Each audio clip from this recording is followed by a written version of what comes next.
अच्छा जी, past indefinite tense इंतहाई आसान है जी। पास्ट इंडेफिनेट का पैसिव वॉइस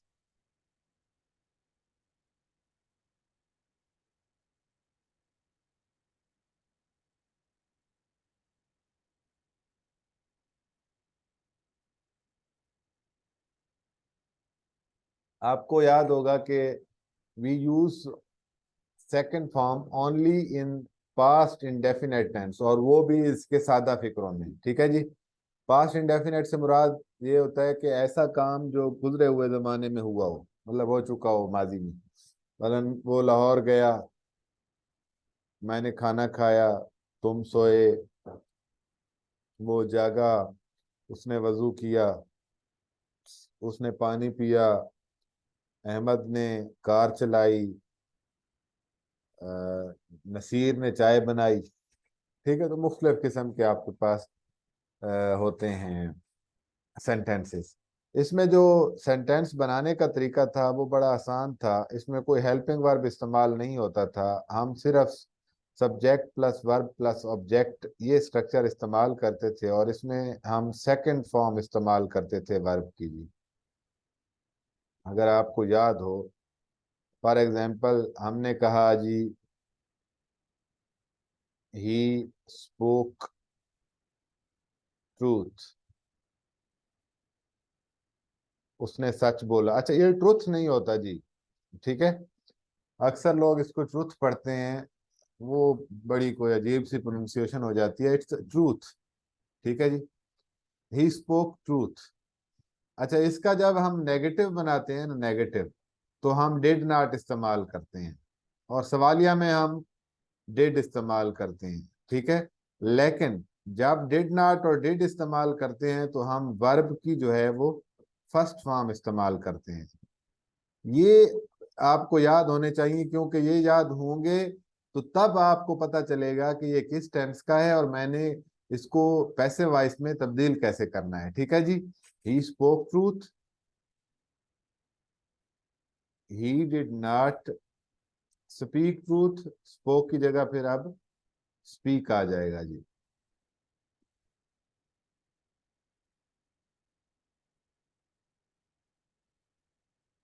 अच्छा, वॉइस ड्रॉप हो रही, मैं दोबारा बता देता हूँ। पास्ट इंडेफिनेट टेंस, इसका जो सेंटेंस बनाने का स्ट्रक्चर है वो ये है, subject plus verb plus object. ठीक है जी।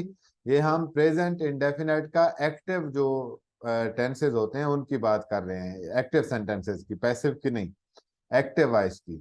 तो इसमें जो है वर्ब की सेकंड फॉर्म इस्तेमाल की जाती है सादा फिक्रों के अंदर। ठीक है जी। और सादा फिक्रों में हेल्पिंग वर्ब कोई इस्तेमाल नहीं किया जाता, लेकिन जब हम इसकी ये मिसाल मैंने आपको सामने लिखी है, ही स्पोक ट्रूथ। ठीक है जी। और जब हम इसका नेगेटिव बनाते हैं या सवालिया बनाते हैं तो हम हेल्पिंग वर्ब इस्तेमाल करते हैं, नेगेटिव में डिड नॉट इस्तेमाल करते हैं, और फिर वर्ब की हम फर्स्ट फॉर्म इस्तेमाल करते हैं जी। ठीक हो गया जी। इसी तरह जी, जब हम सवालिया बनाते हैं, डिड ही स्पीक ट्रूथ, क्या उसने सच बोला?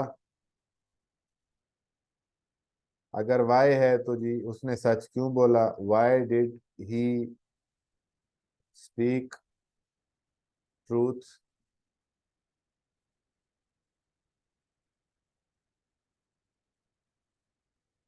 ये हैं जी इसके पास्ट इंडेफिनेट का एक्टिव वॉइस। ठीक है जी, जो हम आम टेंसेस होते हैं वो जी। अब हम इसके देखते हैं जी passive voice.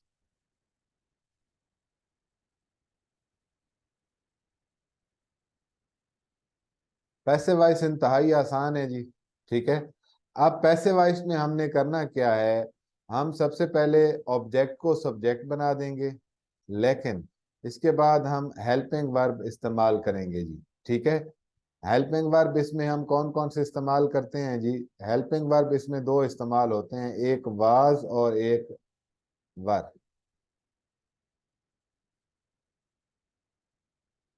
I, he, she, it,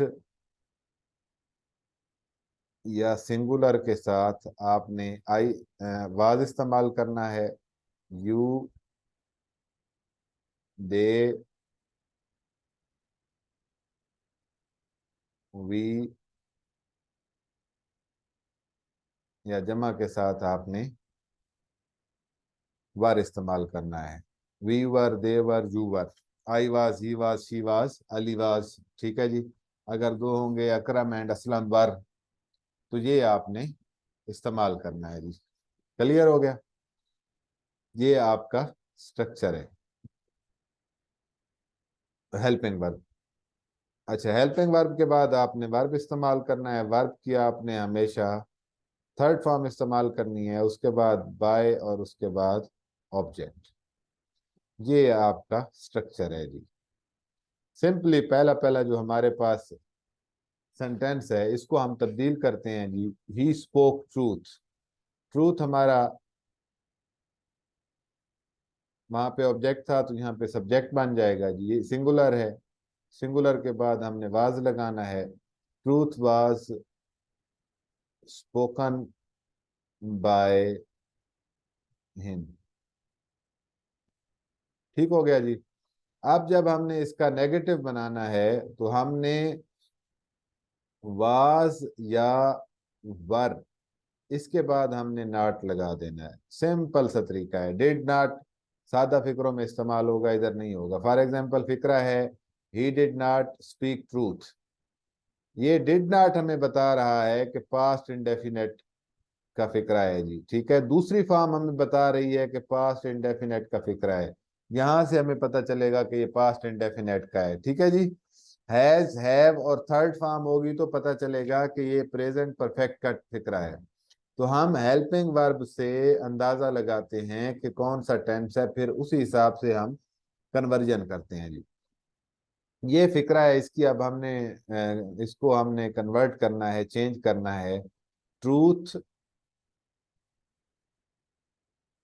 simply truth के बाद वाज आएगा, वाज के बाद हमने नॉट लगा देना है। Truth was not spoken by him. ये सवालिया है, इसको आप तब्दील करेंगे जी।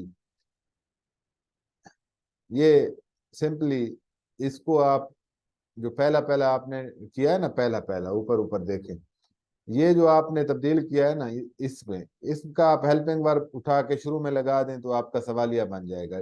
डिड ही स्पीक ट्रूथ, तो आपने क्या करना है, वाज द ट्रूथ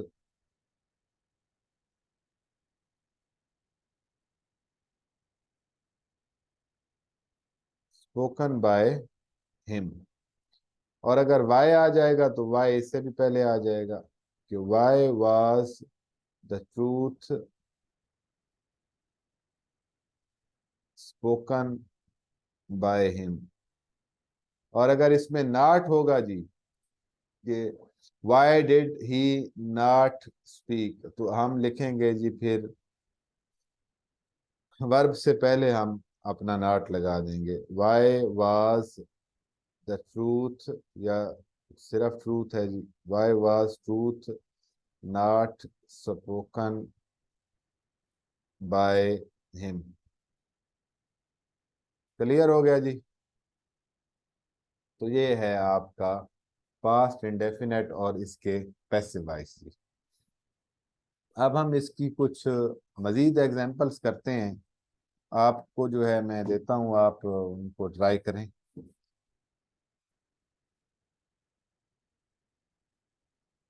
जरा इसको ट्रांसलेट करने की कोशिश करें जी।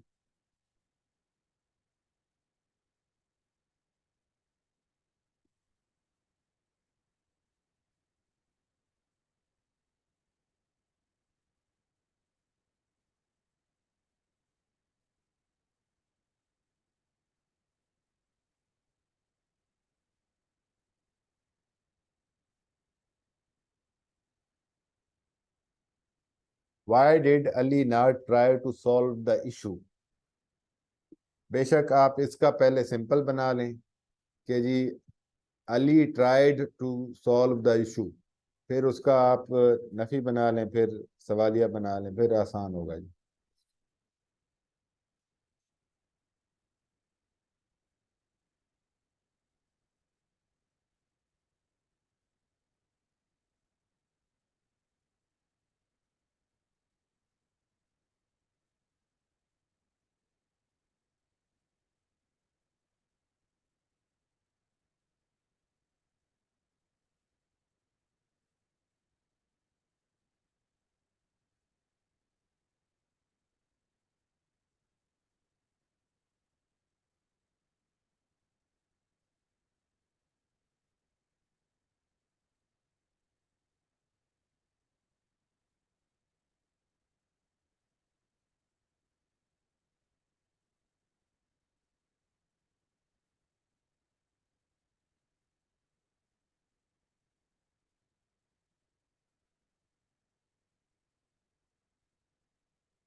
ठीक है, वैसे आपका माशाल्लाह ठीक है जी।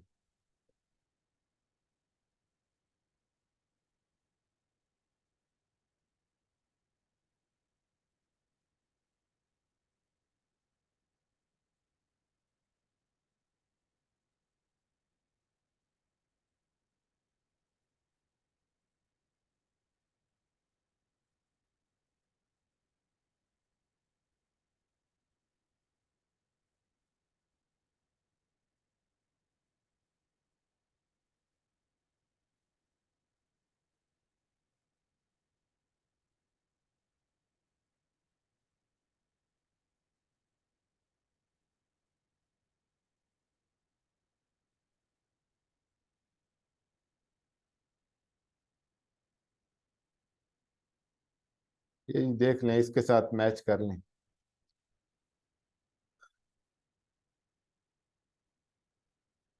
नहीं, डिफिकल्टी वाली बात नहीं है जी, आप इसमें देखें ना। ये आपका वर्ब है, इसका आपने तब्दील करना है। टू सॉल्व वैसे ही आ जाएगा ट्राई के बाद। टू के बाद तो आपने वैसे भी वर्ब की फॉर्म चेंज नहीं करनी होती है, ठीक है। टू के बाद हमेशा पहली फॉर्म इस्तेमाल होती है, याद रखिएगा। टू के बाद हमेशा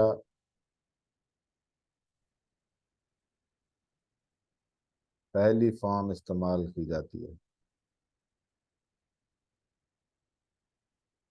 इन केस अगर फिगर, अगर इडियोमेटिक एक्सप्रेशन है ना जी,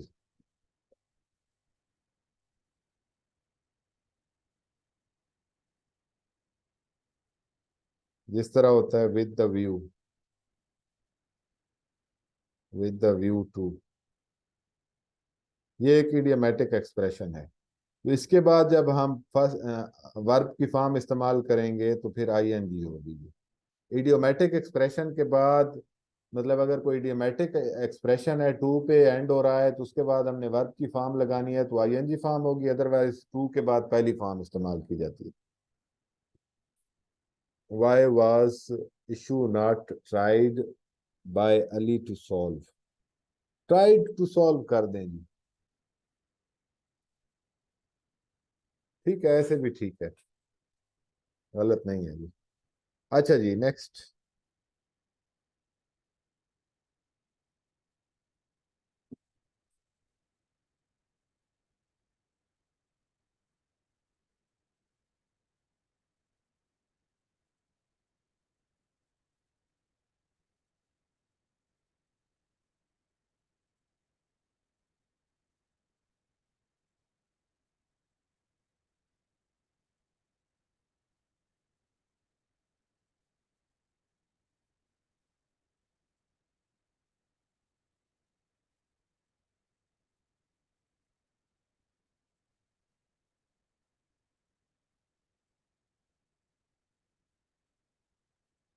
इसको जरा चेंज करें जी।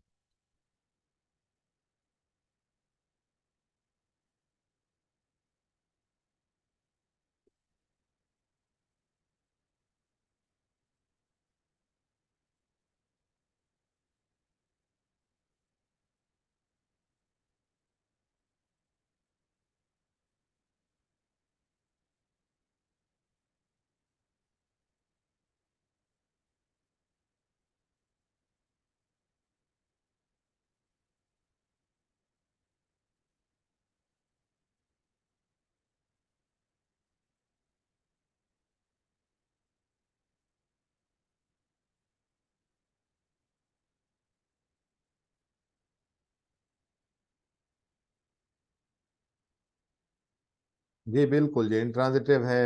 इमरान साहब, you are right, whereas you are also right. So इसका नहीं बनेगा जी। क्लियर जी। अच्छा, एक मैं आपको और फिक्रा लिखवाता हूँ, इसका जी नहीं बनता।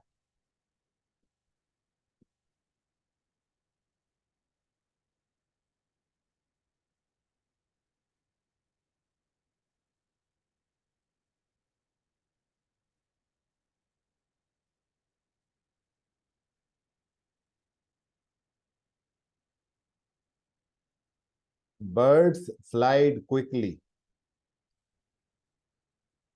इसका बनेगा या नहीं बनेगा जी, जरा कोशिश करें।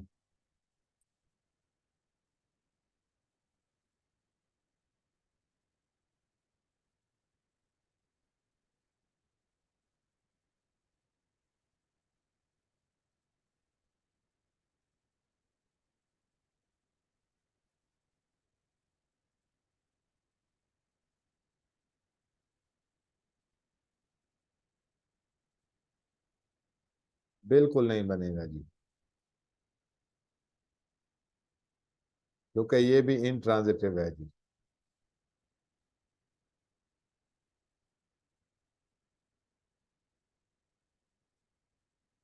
सेम आपका वर्ब अब यूज होगा जी।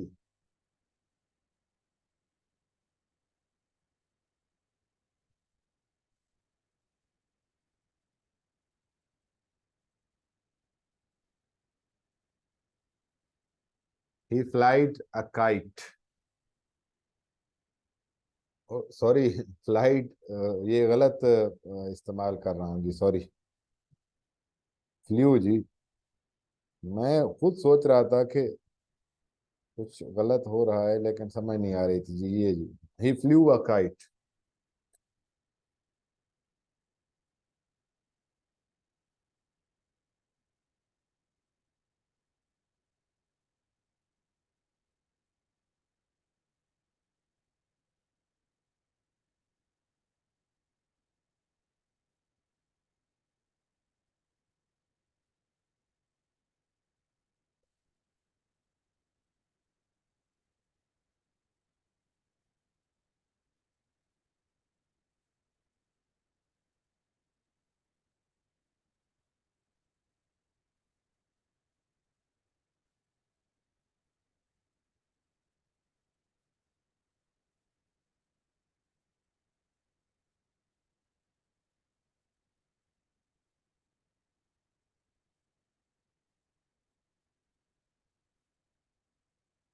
नहीं नहीं, अब ट्रांजिटिव बन गया है जी।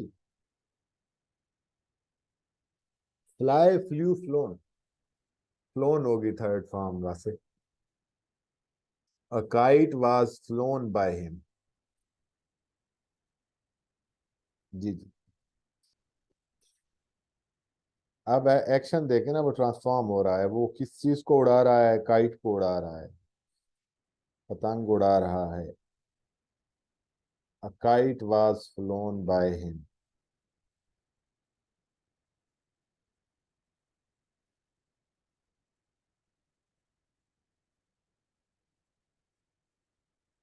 ठीक है जी, क्लियर है। बाकी फिर इंशाल्लाह कल कर लें इंशाल्लाह दो। पास्ट कंटिन्यूअस और पास्ट परफेक्ट। या आगे करवा दूं आज ही।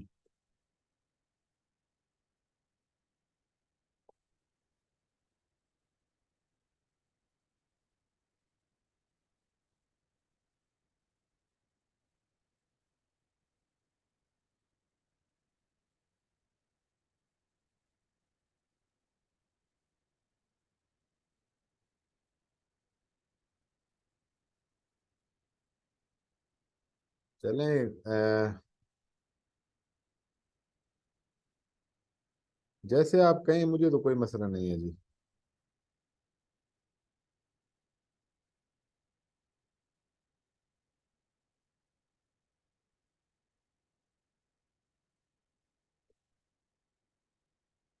मिक्स हो जाए, मिक्स। चलें देख लें, जैसे आप कहते हैं। मुझे तो कोई मसला नहीं है, आज करने हैं आज कर लेते हैं, कल करने हैं कल कर लेंगे।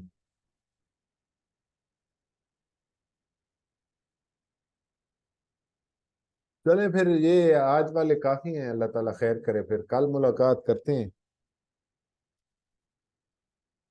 इनकी प्रैक्टिस करें जी। पास पेपर से। अच्छा, किसी ने रिमाइंड नहीं करवाया, मुझे भी अब याद आ रहा है। कल इंशाल्लाह ना।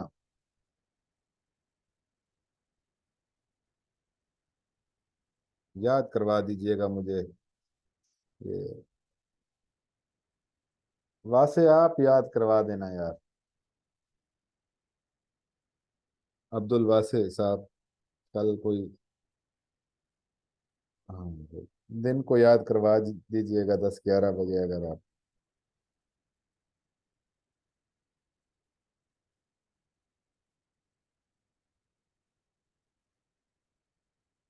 हाँ उसका बाय, देखिए जब हम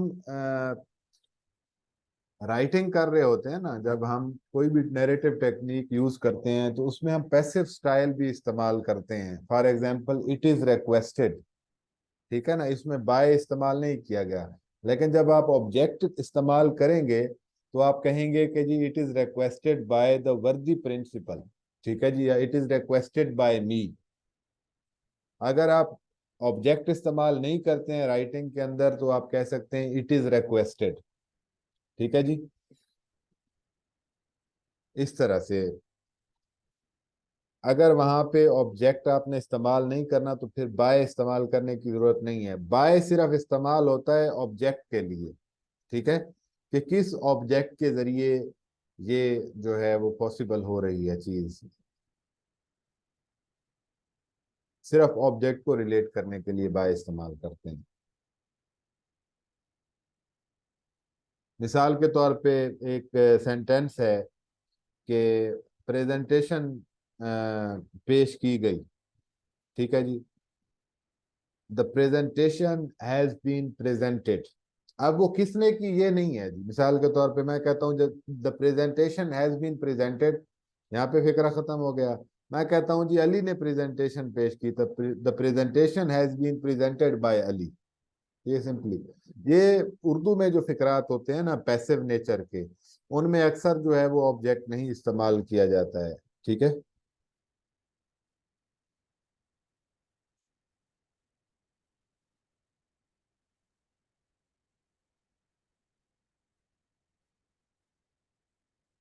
यहाँ किस्मत तब्दील कर दी जाती है, अक्सर लिखा हुआ होता है fate has been changed hair.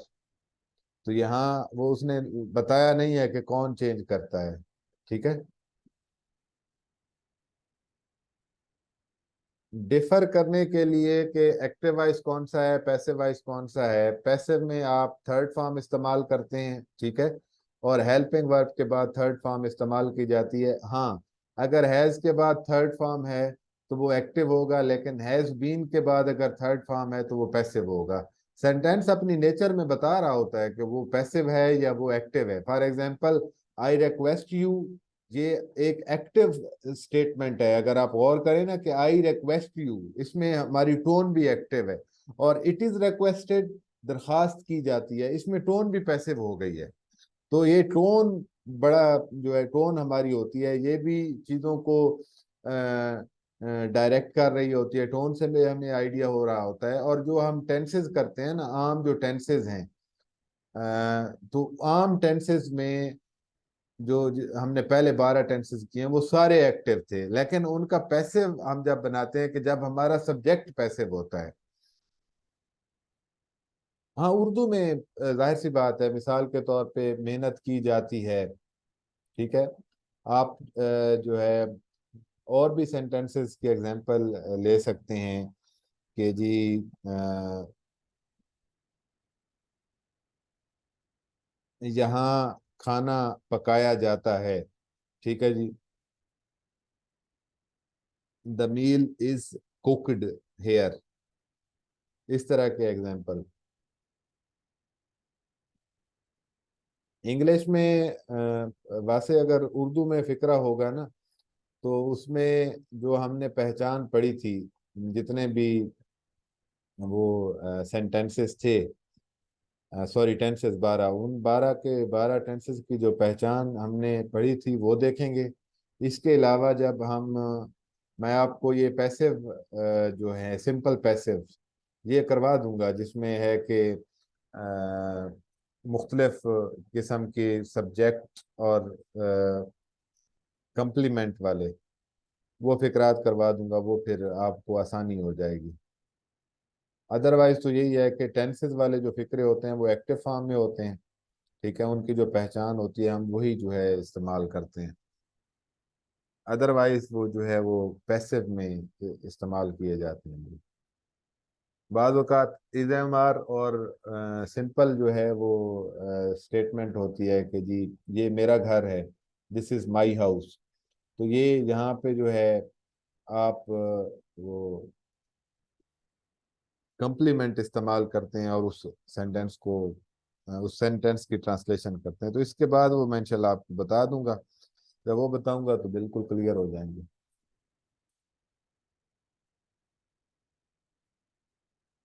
Linking verb होते हैं ना, जो इज एम आर, अगर आपको याद हो मैंने वर्ब की टाइप्स पढ़ाई थी तो मैंने उसमें आपको बताया था कि is am are, was verb, ये लिंकिंग वर्ब के तौर पे भी होते हैं।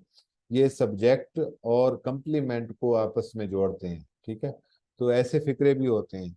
मिसाल के तौर पे ये मेरा घर है, ये मेरी कार है, ठीक है जी, दिस इज माई कार। तो ये बेसिकली लिंकिंग वर्ब को इस्तेमाल करते हुए सब्जेक्ट और कंप्लीमेंट वाले सेंटेंसेस होते हैं। Use of is, am are, was were, ये सिंपल, अगर आप देखें ना जो सिंपल हम सेंटेंसेस बनाते हैं, ये एक पेन है, ठीक है जी, ये एक स्त्री है, अली एक लड़का है, ये सारे हैं सिंपल सेंटेंसेस, ये हम लिंकिंग वर्ब के साथ जोड़ते हैं। जिनमें मेन एक्शन वर्ब होता है वो एक्टिव होते हैं या पैसिव होते हैं। उसमें हमने ये देखना होता है कि जब कोई सब्जेक्ट खुद काम कर रहा होता है तो वो एक्टिव होता है, लेकिन something is done to subject तो वो फिर पैसिव हो जाता है। फिर उसमें हम जिनमें एक्शन वर्ब इस्तेमाल होता है या मेन वर्ब इस्तेमाल होता है, उनमें हमने सिर्फ ये देखना होता है कि हमारा सब्जेक्ट क्या कर रहा है। अगर सब्जेक्ट के साथ कुछ हो रहा है तो वो पैसिव होगा, अगर सब्जेक्ट जो है वो कुछ कर रहा होगा तो वो एक्टिव होगा। नहीं, वर्ब के बगैर जो है वो सेंटेंस नहीं होता है, ठीक है जी। अगर वर्ब के बगैर हम इस्तेमाल भी करें ना, लाइक यस नो, तो वो कोई बात हो रही होती है, वो कंटेक्स्ट में हो रही होती है। अदरवाइज सेंटेंस के अंदर वर्ब का होना बहुत ज्यादा जरूरी होता है जी।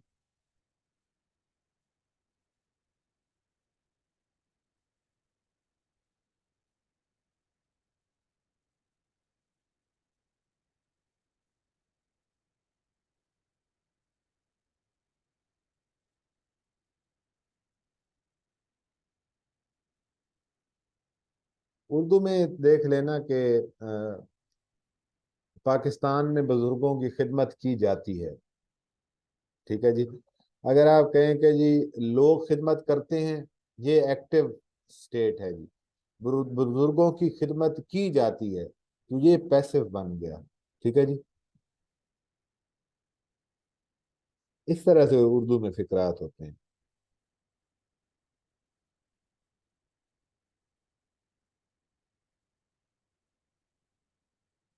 ठीक है, क्लियर है वैसे।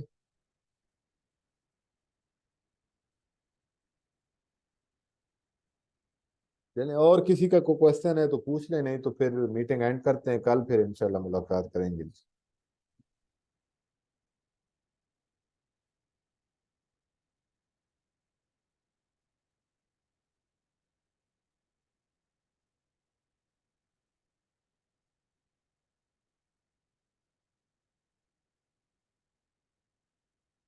मोस्टली नहीं बनते हैं यूनिवर्सल ट्रूथ के पैसे।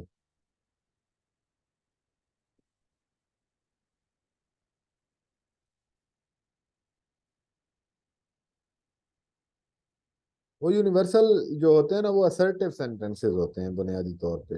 वो स्टेटमेंट होते हैं जी, जिस तरह खुदा एक है,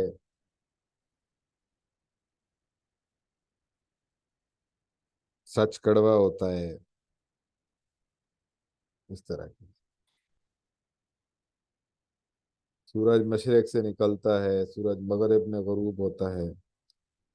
यहाँ निकलना, गरूब होना, ये वैसे इंट्रांजिटिव वर्ब हैं। बात तो वो यूनिवर्सल ट्रूथ की है, लेकिन इंट्रांजिटिव वर्ब है तो फिर नहीं होगा। मुमताज, सब समझ आई है?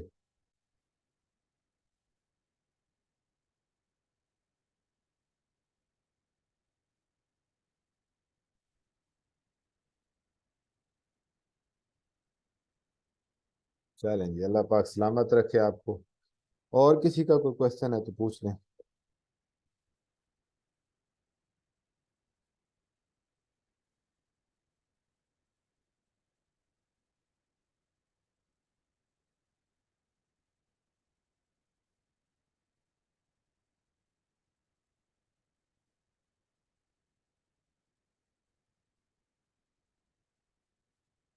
नहीं, ये क्वेश्चन जी जनरल क्वेश्चन वगैरह हो तो पूछ लिया करें, कोई मसला नहीं है। मैक्सिमम यही होगा कि नहीं आता होगा हमें भी, वो हम देख लेंगे, कहीं से पता कर लेंगे। वैसे क्वेश्चन करने चाहिए जी, क्वेश्चन करने से इल्म बढ़ता है।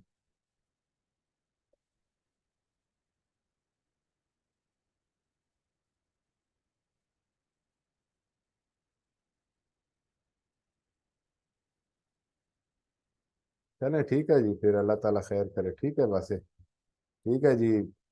तमाम स्टूडेंट्स जी अपना ख्याल रखिएगा। कल फिर इंशाल्लाह मुलाकात होती है, अल्लाह पाक खैर करे। ठीक है जी, अल्लाह हाफिज।